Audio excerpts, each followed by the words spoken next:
Hello everyone, welcome to the session. आज के इस सेशन में हम लोग डिस्कस करने वाले हैं ह्यूमन डेवलपमेंट एंड ग्रोथ के बारे में। ये जो हमारी लेक्चर सीरीज़ है ये स्पेशली डेडिकेटेड है रेलवे रिक्रूटमेंट बोर्ड में जो टीचिंग पोस्ट निकली हैं टीजीटी, पीजीटी और पीआरटी, उसमें जो प्रोफेशनल एबिलिटी का आपका पार्ट है उसके टॉपिक्स हम लोग डिस्कस कर रहे हैं। आज ये जो टॉपिक है हमारा ये है यूनिट 2 का टॉपिक है, ठीक है।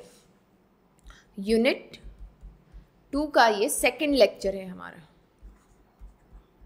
ओके। सो आज के इस लेक्चर में हम लोग बेसिक कॉन्सेप्ट समझेंगे, ग्रोथ क्या होता है, डेवलपमेंट क्या होता है, जहाँ से मैक्सिमम क्वेश्चन निकल करके आते हैं। दोनों में डिफरेंस अलग अलग एस्पेक्ट पर, साथ ही एक बहुत कॉमन क्वेश्चन आता है कि डेवलपमेंट के लिए कौन से फैक्टर्स रिस्पॉन्सिबल हैं और ग्रोथ के लिए कौन से फैक्टर्स रिस्पॉन्सिबल हैं। दोनों के लिए ही दो मेजर फैक्टर हैं जो रिस्पॉन्सिबल हैं, बट दोनों का रेशो चेंज हो जाता है। ग्रोथ के टर्म्स में दो फैक्टर्स में से एक का वेटेज बढ़ जाता है, एक का कम हो जाता है। डेवलपमेंट में भी एक का बढ़ेगा और पहले का कम हो जाएगा। वो कौन से दो फैक्टर हैं उसके बारे में हम लोग बात करेंगे, जिसके around maximum question growth and development से आते हैं, ठीक है। तो चलिए स्टार्ट करते हैं। सबसे पहले कॉन्सेप्ट क्या है, देखिए कोई भी इंडिविजुअल है, ओके, जब से उसका जन्म होता है राइट फ्रॉम देयर उसमें दोनों चीज़ें स्टार्ट हो जाती है, ग्रोथ भी स्टार्ट हो जाती है और डेवलपमेंट भी स्टार्ट हो जाता है। बट ये जो दोनों टर्म है इनको इंटरचेंजेबली यूज़ किया जाता है, मतलब लोग एक ही समझते हैं कि जो ग्रोथ है वही डेवलपमेंट है, जो डेवलपमेंट है वही ग्रोथ है। बट आई बिलीव कि आपने तो बीएड किया हुआ है, so you have good idea about it कि दोनों में डिफरेंस क्या है। कोशिश करेंगे क्वेश्चन पॉइंट ऑफ व्यू से समझने की, ठीक है। सो कुछ बेसिक बातें। Growth refer to physical change किसी भी इंडिविजुअल के, ओके, या किसी ऑर्गेनिज्म भी कह सकते हैं आप, किसी ऑर्गेनिज्म की हाइट, वेट या ऑर्गन साइज में चेंज होना, फिजिक में चेंज होना is a physical change, change in the shape, size, ठीक है। यही क्या है, फिजिकल चेंज है। वाइल जो डेवलपमेंट है, ये देखिए बहुत टू द पॉइंट चीज़ें लिखी हुई है, बहुत हमें डीप में नहीं जाना है, हमें सिर्फ वो कॉन्सेप्ट समझने हैं जहाँ से क्वेश्चन उठ करके आएगा। Development is a progressive series of qualitative changes. Development qualitative changes की बात करता है, गुणों की बात करता है, क्वालिटी गुण, ठीक है। Leading from birth to maturity, तो मैच्योरिटी या आप कह ले एडल्टहुड या आप ओल्ड एज तक लेकर के चले जाएं, हमारा डेवलपमेंट लगातार होता रहता है, ठीक है। तो development is all about qualitative changes while the growth is all about physical changes. Growth and development are interrelated but distinct, दोनों एक दूसरे से रिलेटेड है ना। देखिए ये एक बहुत कॉमन सी बात है जो हमने भी ऑब्जर्व की होगी, पेड़ पौधों में और हम में क्या अंतर है।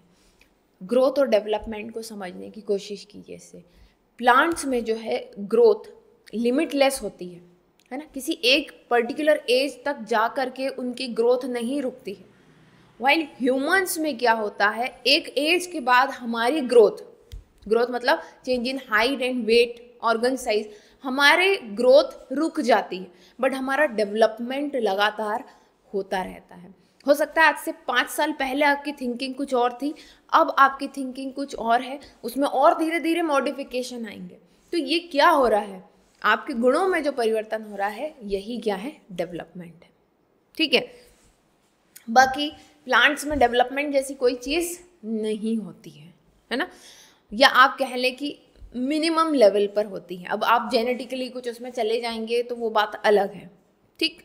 चलिए आगे बढ़ते हैं। Need and importance of studying growth and development, because we are teachers, है ना, हम शिक्षक हैं और हमारे सामने जो बच्चा बैठा है जिसे हमें पढ़ाना है, उसकी एज क्या है, उस एज की कैरेक्टरिस्टिक क्या है, इस समय उसके मन में क्या उथल पुथल चल रही होगी, किस तरह के विचार उसके दिमाग में आ सकते हैं, ये सारी चीज़ें आप तभी समझ पाएंगे जब आपको ग्रोथ और ह्यूमन डेवलपमेंट की जानकारी होगी। और जब आपको वो बच्चा कैसे बढ़ता है, किस एज में उसके मन में क्या विचार आ रहे होते हैं, किस तरह से वो सोच रहा होता है, ये अगर आपको पता है तो आप उसके अकॉर्डिंग उसे टीच कर सकते हैं, है ना।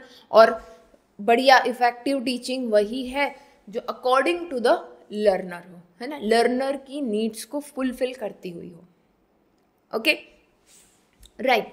सो इसीलिए जो है आपने देखा होगा क्लासरूम में, अलग अलग क्लासरूम में एग्जाम्पल बदल जाते हैं, ठीक है। छोटे बच्चों को पढ़ाना है तो आप अलग तरह के एग्जाम्पल देंगे, बड़े बच्चों को आपको मिडिल स्कूल के बच्चों को पढ़ाना है अलग तरह के, और 9th 12th में आप चले जाएं, 9th 10th 11th 12th में, वहाँ पर आपको वही टॉपिक है बट एग्जाम्पल बताने का तरीका बदल जाता है। क्यों? क्योंकि हम लर्नर के कॉन्टेक्स्ट में उसको ले करके आते हैं और फिर एग्जाम्पल्स देते हैं, ठीक है। सो इसलिए ज़रूरी है ह्यूमन डेवलपमेंट को पढ़ना for teachers. So understanding pattern of development help in guiding children effectively, help in setting realistic expectation for different age group, aid in identifying and addressing developmental delay. अब कई बार ये होता है कि आपको पता है कि भाई 6 years का एक बच्चा है, उसको इतनी जानकारी होनी चाहिए। बाय चांस अगर आपकी क्लास में कोई ऐसा बच्चा है जिसका एज तो 6 है बट उसका मेंटल एज 6 नहीं है, वो अभी भी 3 से 4 साल के बच्चे का है, तो ये डिफरेंस आप तभी आइडेंटिफाई कर पाएंगे जब आपको जानकारी होगी कि 6 साल का बच्चा क्या क्या एक्टिविटीज़, क्या क्या कैरेक्टरिस्टिक हैं उसके, और 3 साल के बच्चे के, 10 साल के बच्चे के, तब जा कर के आप आइडेंटिफाई कर पाएंगे, एड्रेस कर पाएंगे डेवलपमेंटल डिलेज को। मतलब कि किसी बच्चे के डेवलपमेंट में जो देरी हो रही है उसको आइडेंटिफाई करना बहुत ज़रूरी है, ठीक है, नहीं तो वो बच्चा पीछे रह जाएगा, राइट। चलिए अब यहाँ पर देखिए 2 टर्म है हमारे पास, ग्रोथ एंड डेवलपमेंट। ओके, अब अक्सर ये क्वेश्चन आता है कि ग्रोथ और डेवलपमेंट के मेजर फैक्टर्स क्या हैं या ये किस पर डिपेंड करते हैं, और निकल करके 2 चीज़ें आती है। सबसे पहले तो आता है हेरिडिटी, अनुवांशिकता, है ना, एंड वातावरण, इन्वायरमेंट, ठीक है, दिखाई दे रहा है, जस्ट अ सेकेंड। ये 2 चीज़ें निकल करके आती हैं। अब अगर मैं आपसे कहूँ कि ग्रोथ किस पर डिपेंड करती है, तो हम ये कह सकते हैं कि ग्रोथ में 60% हेरिडिटी का यूज़ होता है, हेरिडिटी जो है इन्वॉल्व होती है, एंड 40% इन्वॉल्वमेंट। ऐसा कैसे?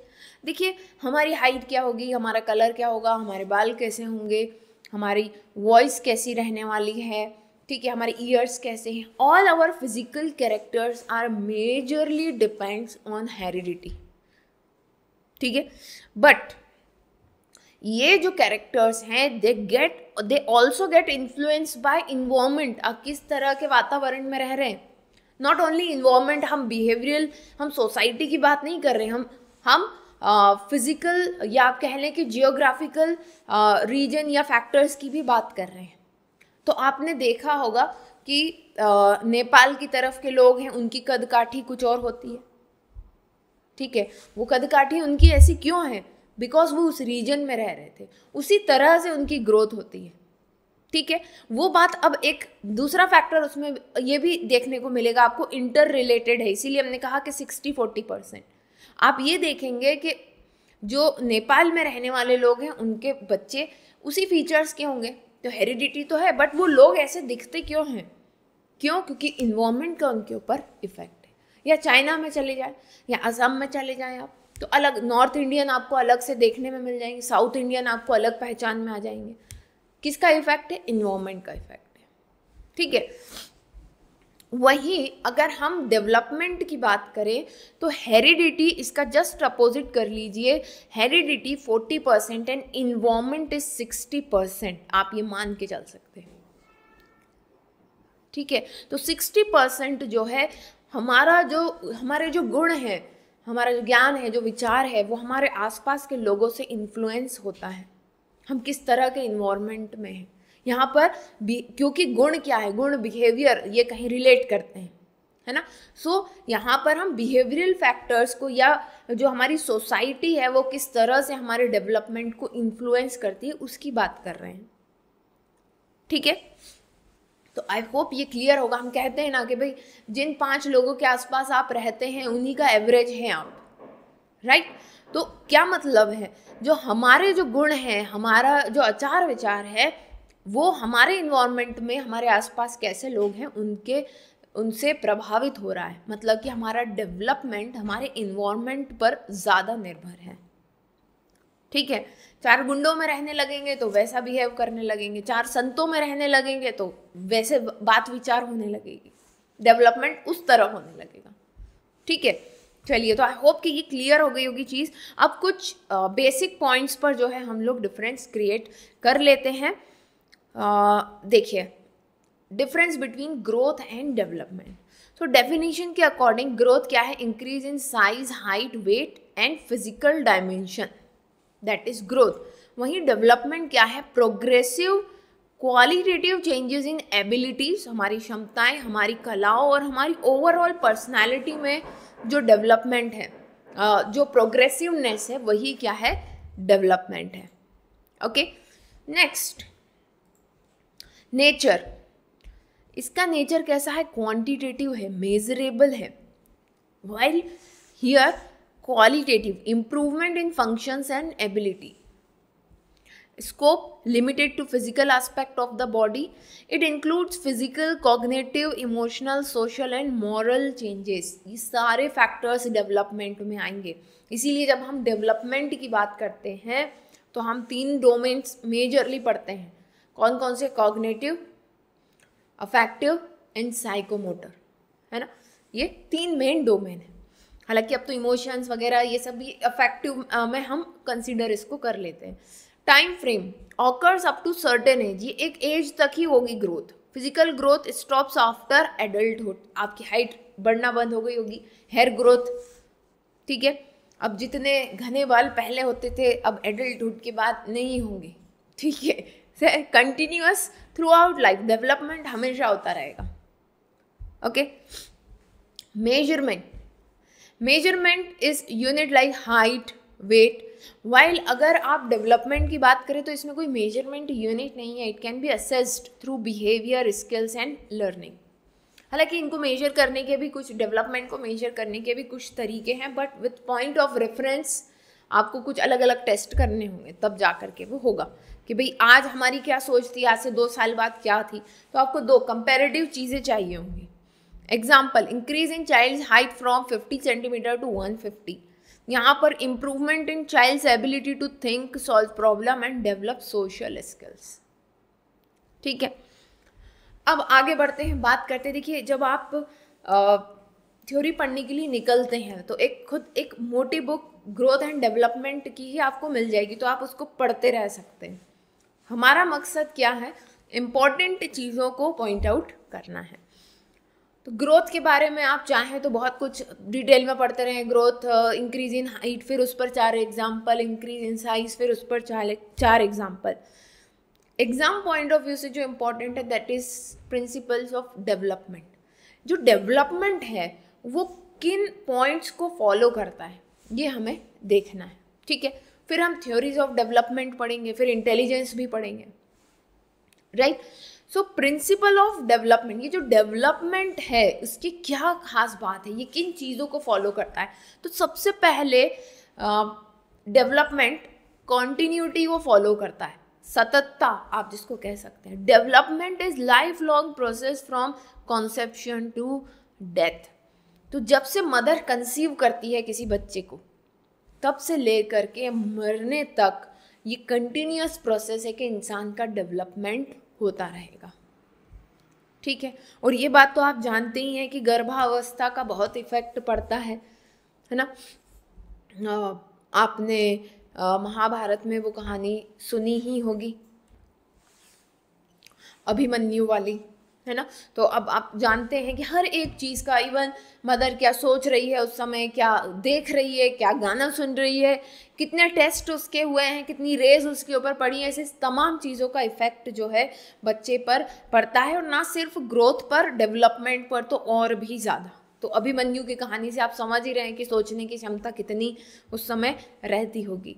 देन फिर है subsequentially, development follows a predictable sequence. इसमें एक सीक्वेंशियलिटी होती है, ऐसा नहीं है कि कोई भी कुछ भी तरह का डेवलपमेंट शो करने लग जाए।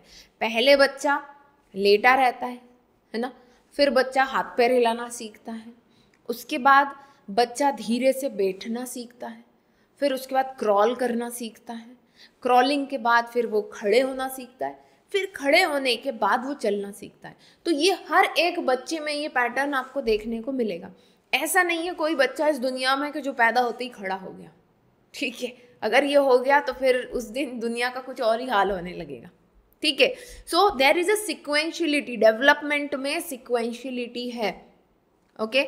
एक बच्चा ब्लॉक, पहले सिंपल ब्लॉक बनाएगा, फिर ब्लॉक्स को थोड़ा और कॉम्प्लेक्स, फिर और कॉम्प्लेक्सिटी धीरे धीरे बढ़ाता चला जाएगा, राइट। फिर जनरलिटी टू स्पेसिफिसिटी, जनरल से स्पेसिफिक की तरफ होता है। कोई भी बच्चा है, देखना आप, बच्चे सबसे अच्छा एग्जाम्पल होते हैं टू अंडरस्टैंड द डेवलपमेंट। इसीलिए प्याजे की जो थ्योरी है, ओके, वो बच्चों को, आप बच्चों की स्टडी करेंगे तो आपको पूरा अंदाज़ा हो जाएगा कि डेवलपमेंट कैसे होता है। आप छोटे से बच्चे को देखें, पहले वो कोई भी चीज़ें पकड़ने में बड़ी उन्हें दिक्कत आती है, कुछ तो भी आड़े तेरे तरीके से वो पकड़ेंगे, फिर धीरे धीरे उनकी होल्डिंग कैपेसिटी, उनका होल्डिंग पैटर्न जो है चेंज होता है ना। फिर कोई चीज़ अपने मुंह के पास लाना है तो आड़ा टेढ़ा ऐसे ऐसे करते हुए आता है, बट फिर उसी में प्रिसीशन आने लग जाता है, झटाक से कोई चीज़ उठाए फटाक से मुंह में, ठीक है। तो क्या हुआ इसमें, जनरल से स्पेसिफिक की तरफ मूव करते हैं। ऐसे ही आप साइकिल चलाने जाते हैं जब, है ना, ऐसा हुआ है किसी को कि पहली बार में साइकिल चढ़े बिना सपोर्टर के और चला ली हो? No, that's not possible. 2 से 3 बार तो पहले एक बार आदमी डगमगाएगा ही सही, ठीक है। तो दैट इज द जनरल से फिर प्रिसीशन तब आता है। I hope it's clear. Broad movement to fine motor skills, painting करने जाएंगे, पहले बहुत रफ चीज़ें बनेंगी, प्रैक्टिस करते चले जाएंगे, फिर फाइन, बहुत फाइन तरीके से आप बनाने लगेंगे। Differentiality, development rate very among individuals, हर एक इंडिविजुअल का डेवलपमेंट रेट अलग है अक्रॉस डिफरेंट एबिलिटीज़, और उनकी एबिलिटीज़ भी डिफरेंट है। इसीलिए कहा जाता है हर एक बच्चा यूनिक है, क्योंकि उसके सीखने का तरीका, उसके सीखने की दर, ठीक है, और क्या वो सीखना चाहता है, ऐसे तमाम फैक्टर्स बहुत वेरी करते हैं। इसलिए डेवलपमेंट में डिफरेंशिएबिलिटी भी होती है, okay. So mental and physical skills develop at different pace, at different stage, with different interest, ठीक है। तो आई होप कि आज के इस लेक्चर में आपको ग्रोथ और डेवलपमेंट के जितने भी इम्पॉर्टेंट पॉइंट हो सकते थे वो मैंने समझाए हैं। इसके बाद हम डेवलपमेंट से रिलेटेड कुछ इम्पॉर्टेंट थ्योरीज पढ़ेंगे, है ना, और फिर हम लोग कंटिन्यू करेंगे इंटेलिजेंस थ्योरी के ऊपर, राइट। सो चलिए फिर जल्द ही मिलते हैं नेक्स्ट सेशन में, तब तक के लिए best of luck and bye.